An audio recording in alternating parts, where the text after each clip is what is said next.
Hi, I'm Alex, this is Pucksandpaperbacks, and today I am sharing my September reading wrap-up. If you're new here, I do not give books star ratings. I stopped doing that a couple years ago, so in all of my videos here on my channel and in my wrap-ups, I do not give a star rating, I just give a review. I feel that my reviews are in depth enough that you'll know if I like it, dislike it, and if I recommend it. My videos always have chapters if you want to jump around, and if you would like to purchase any of the books that I have mentioned in this video, I have affiliate links down below. With that out of the way, let's get into the video. In September, I read 8 books, which comes to a total of 1,821 pages read and 30.34 hours of audio listened. 2 out of the 8 books had queer rep. For source, I read a lot of physical books, but I also read a mixture between the audiobook and physical. So out of the 8 books, I read 3 books that were a mixture of the physical and audio, 1 ebook, 1 audiobook, and the rest were physical reads. For format, I read 1 picture book, 1 nonfiction, 2 memoirs, and the rest were novels. For genre, I read 1 nonfiction, 2 memoirs, 4 contemporary books, and 1 that I classified either sci-fi or dystopian. For pub year, I read all backlist titles. This includes 1 2024 release, 3 2023 releases, a 2022 release, a 2019 release, a 2008 release, and a 2000 release. Lots of older titles in September. Next, for my reading challenge progress, I'm just going to share what I've completed for Buzzword this month. I completed 2 of the title challenge prompts,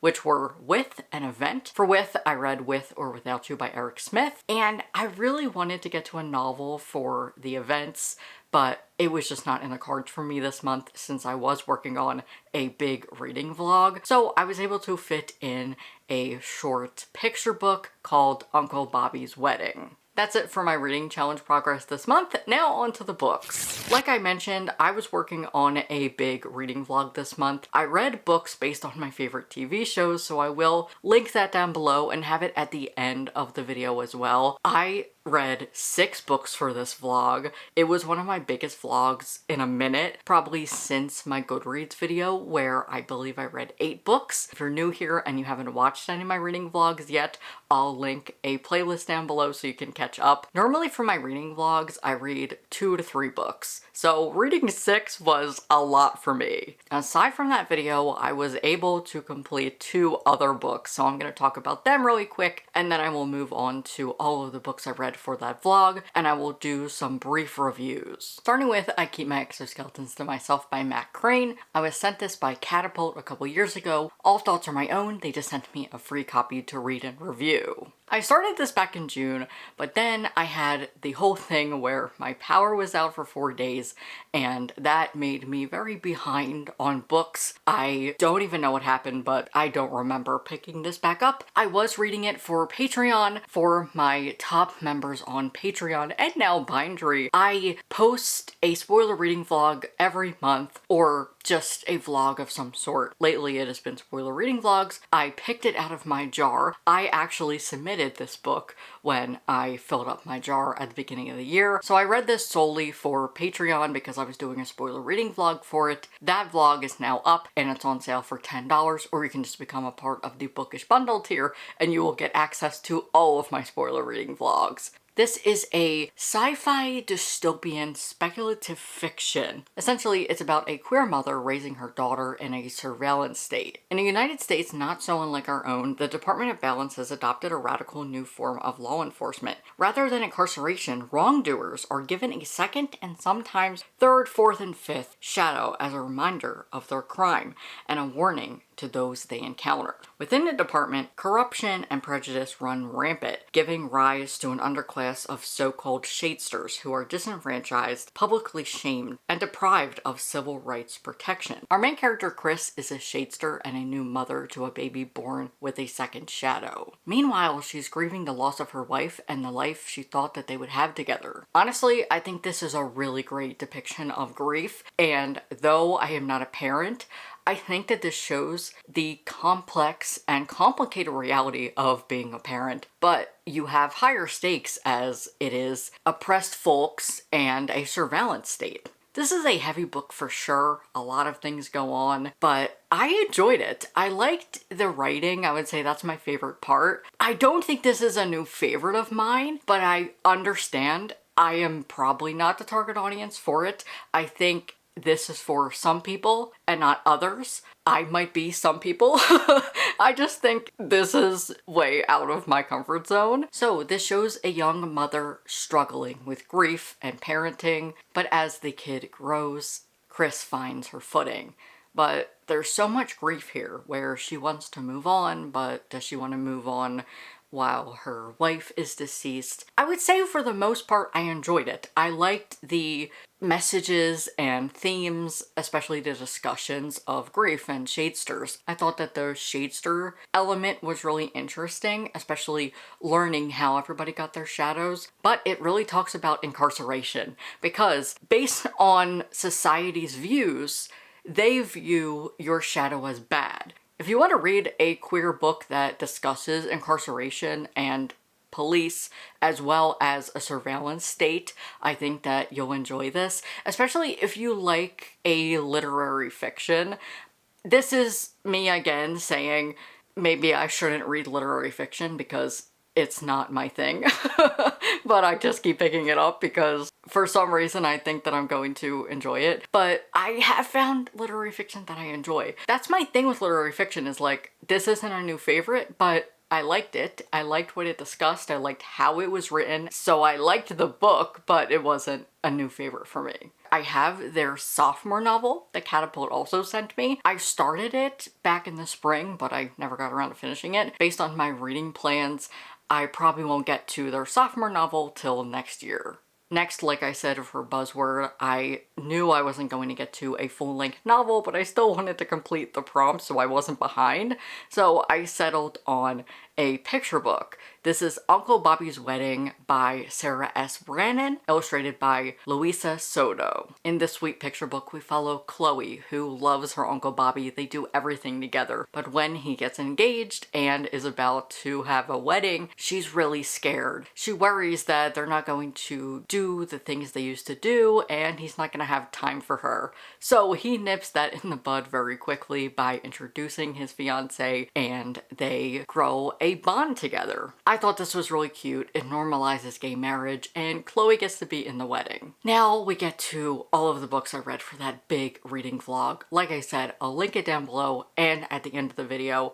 I'm going to probably just rapid fire reviews here because I reviewed all of the books in that video, so I don't want to repeat myself, but I'll give you a review that is in depth enough for you to know if I liked it, disliked it, and if I recommend it. And as always, I'll give the content warnings as well. Starting with the audiobook, The Third Gilmore Girl by Kelly Bishop, narrated by Kelly Bishop. I have been telling all of my friends who are also fans of Gilmore Girls to read this book. I really enjoyed this. She chronicles her life from being in show choir up until Gilmore Girls. So the Gilmore Girls portions are towards the end, but the Gilmore Girls portions I thought was really interesting. She talks about how the show progressed from being on the CW to eventually getting on Netflix. I liked her talking about how the audiences were different and how she felt that Netflix helped the show more than the CW did.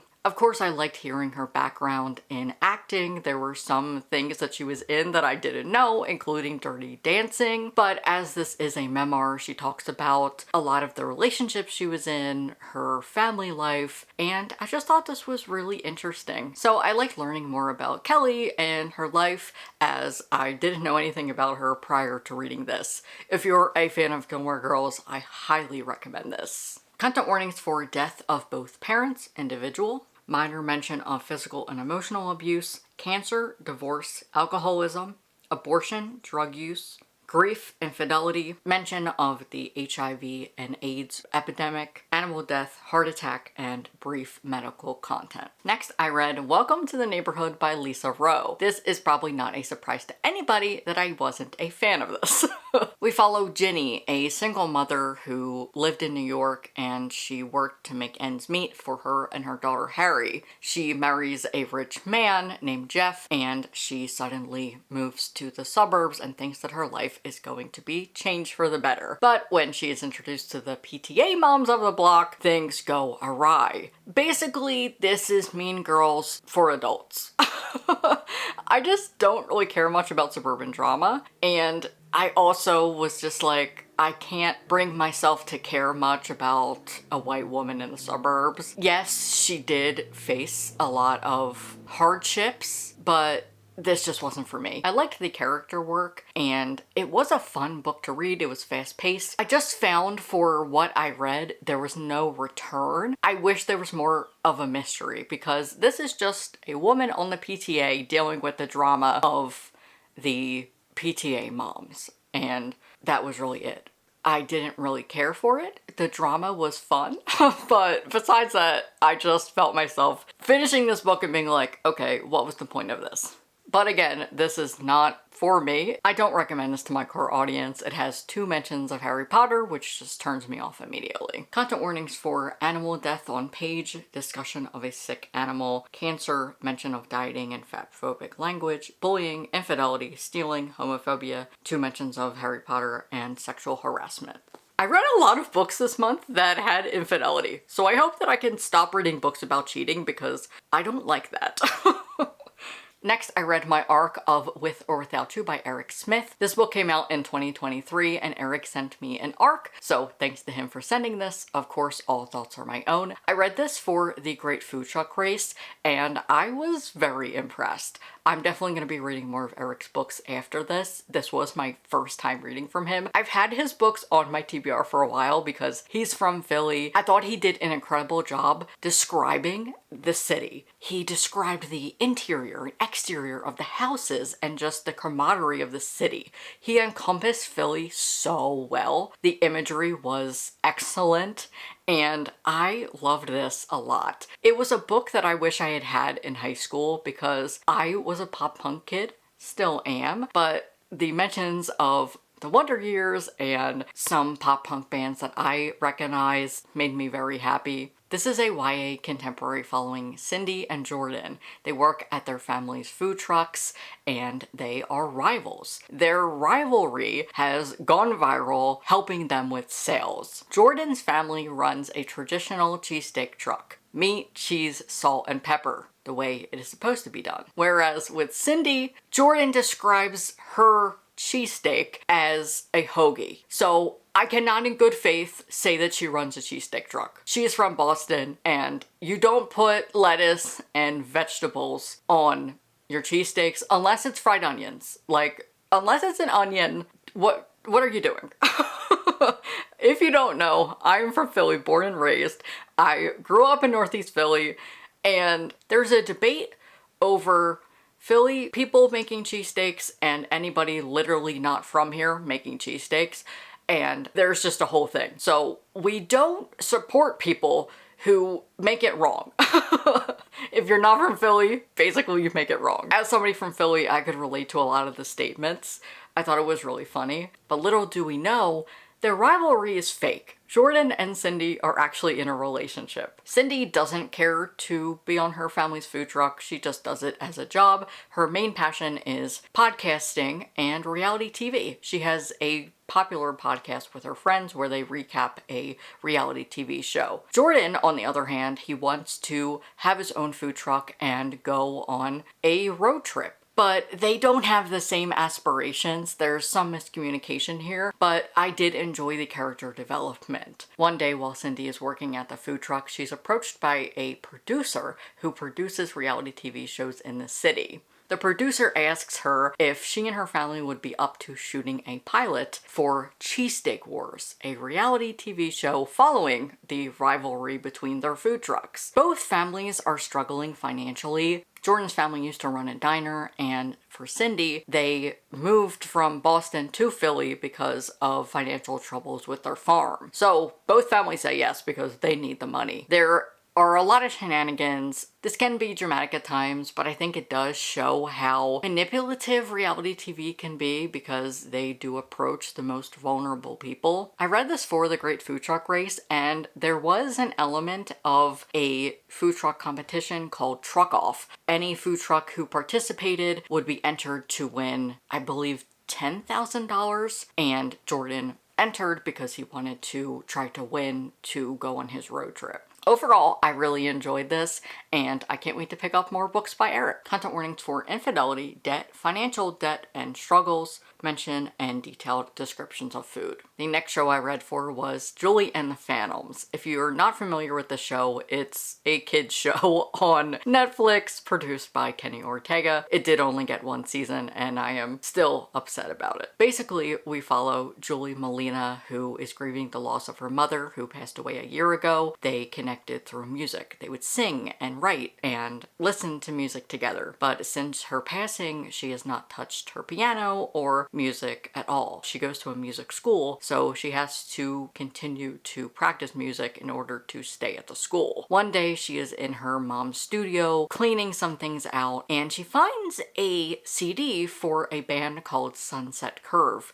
She's never heard of them before, so she just pops it in, and little does she know, something huge is about to happen. When this happens, 3 boys appear. They are ghosts of the band Sunset Curve. They died 25 years ago, and Julie is the only one who can see them. So basically, she finds out that they are connected through music, and she's going to help them in some way, and they're going to help her. They have a great soundtrack. I love the music, and I'm upset that I will never get to see this show ever again. It sucks. So I read the novelization called Julie and the Phantoms, The Edge of Great by Michael Ostow, and this was fine. It's a novelization. I didn't expect too much. What I did enjoy is it had a lot of the inner thoughts of the characters, which we don't get in the show. And for the most part, I would say it replicated the show pretty well. I watched the show as I read, and I thought that it was pretty on the nose. Of course, there's some things that are changed, but for the most part, I thought it was good. Content warnings for grief and death of a parent. And the last show I read for was The Bear. I read 2 books for this, starting with the memoir Notes from a Young Black Chef by Kwame Onwuachi. He was on Top Chef. This is his memoir chronicling from childhood up until adulthood and how he got into the culinary industry. I'm a big foodie. I love to read books about food, and I appreciate when they add recipes. So after every chapter, he adds a recipe for a dish that he mentioned in that chapter. I really appreciated that. So this is his memoir, just talking about how he faked it until he made it in the culinary industry. It can be heavy at times. He talks about drug dealing and how he endured a lot of racism in the culinary industry and just how cutthroat it is. I think this is a perfect comp to The Bear. One thing I love about The Bear is the characters and getting to see what the kitchen looks like. Because when Carmi shows up, the kitchen is a mess versus the trauma that he endured in the Michelin star world. I really like seeing the dynamics of the kitchen, and we get that here. But like I said, it's not a light book by any means. It is very heavy, but for the most part, I enjoyed it. There are a couple mentions of Harry Potter, which still put me out of the book, and so I'm not sure if I recommend it. It's tough because this came out in 2019 and I stopped supporting J.K. Rowling in 2020 and so forth, so it's a little tough for me to recommend it. The only purpose of it being mentioned is him describing what college looked like to him, and he says that it looked like Hogwarts, which pissed me off.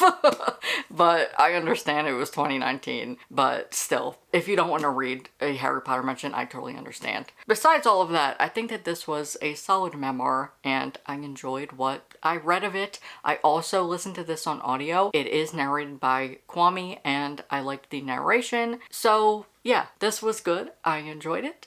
I don't think it was my favorite thing, but I liked what I learned. I thought the mentions of Top Chef was interesting because that's a show I've never watched before, and he talks about the behind the scenes and things like that. Content warnings for Harry Potter mentions on page 152. Racism, microaggressions, mention of slavery, depiction of child abuse, physical abuse, colonization, F-slur on page, animal death on page, violence, gunshots, gun violence, drug dealing, and drugs. And last, I read Kitchen Confidential by Anthony Bourdain, and I didn't like it. I read this as a spoiler reading vlog for Patreon. It was an extension of that vlog, and I was so disappointed. I don't know anything about Anthony Bourdain, and I still don't, because I find that this book didn't really tell me anything about him. It was just stories about him in the culinary industry and people who shaped him, and I like that. That was fine. I liked learning about the different people that helped him. There was a funny line where he talks about how he hates garlic presses. And that really spoke to me, honestly. It was fine. I didn't love it. This was the book that came out in 2000. It definitely does not age well today. It was too vulgar for me, personally. And I can deal with that sometimes, but it was just super misogynistic. However, it's a realistic depiction of cis men in kitchens. Yeah. It really pulled me out of the story. I also listened to this on audio. It was narrated by the author, but it was fine. If you want to hear more of my thoughts, I do have that spoiler reading vlog, and of course I do give a little bit more in that vlog as well, but this really disappointed me. If there is a book that actually talks about his life, like, do we have a biography or some sort of memoir, or is there like a movie or video that I could watch that could tell me more about him? Because I feel like I don't know anything. Besides a part where we talk about his childhood and he talks about being in France and how that is what made him love cooking, I find that's really all I know about him. Let me know if there's something else that I should pick up, because I still want to know more about him. Content warnings for sexism, racial slur on page, misogyny, drug use, emotional abuse, sexual content, infidelity, alcohol, depression, vulgar language, homophobia, medical content, blood, homophobic, and transphobic language.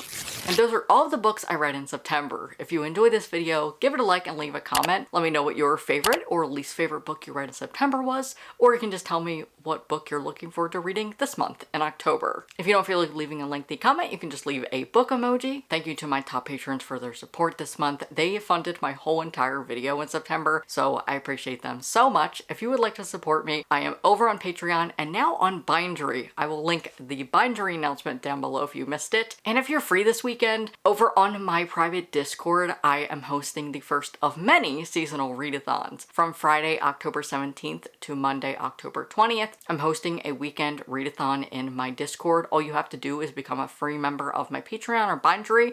I would say to subscribe through Bindery because you can connect to Discord more easily over there. If you have any questions about it, just leave a comment down below and I'll get to it. If you want to check out that reading vlog I was mentioning, I'll link it here and you can subscribe there. Bye.